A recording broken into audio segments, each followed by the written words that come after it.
The friendly skies of America are about to become much less friendly. In fact, a good word for it will be much more fascisty. The spy drones that are known for their operations all over the world, used to spy on governments and populations the U.S. government doesn't have good relations with, are being brought home. A bill passed in the House and the Senate will bring spy drones into American airspace to spy on Americans.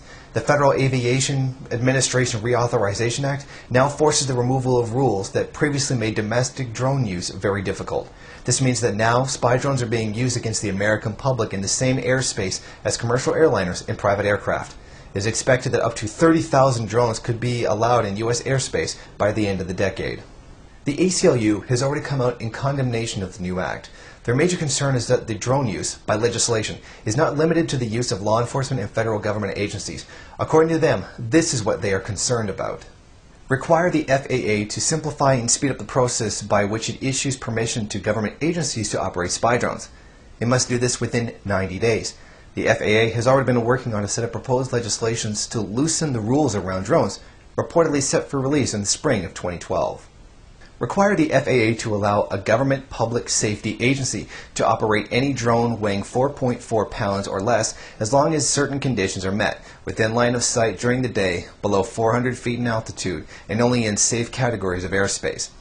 Require the FAA to establish a pilot project within 6 months to create 6 test zones for integrating drones into the national airspace system. Require the FAA to create a comprehensive plan to safely accelerate the integration of civil unmanned aircraft systems into the national airspace system.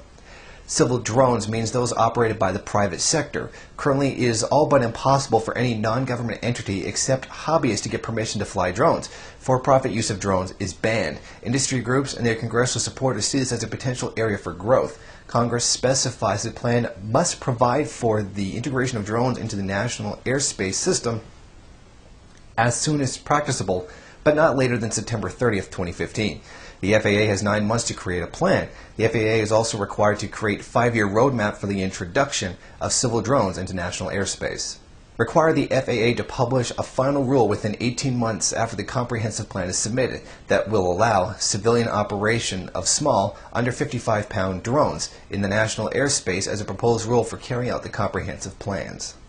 The social contradictions of capitalism in the U.S. are nearing a fever pitch as social dissent from the ruling class increases. As with the activities of the Occupy movements and the actions of groups such as Anonymous, greater measures of control will be sought. The ruling class and its control apparatus of the state are edging closer and closer to an open totalitarian regime. This is a clear repeat of history. As Germany suffered immensely from social and economic woes as the result of World War I, capitalism finally decayed into the Nazi regime, which is why today we remember the words of Lenin so clearly.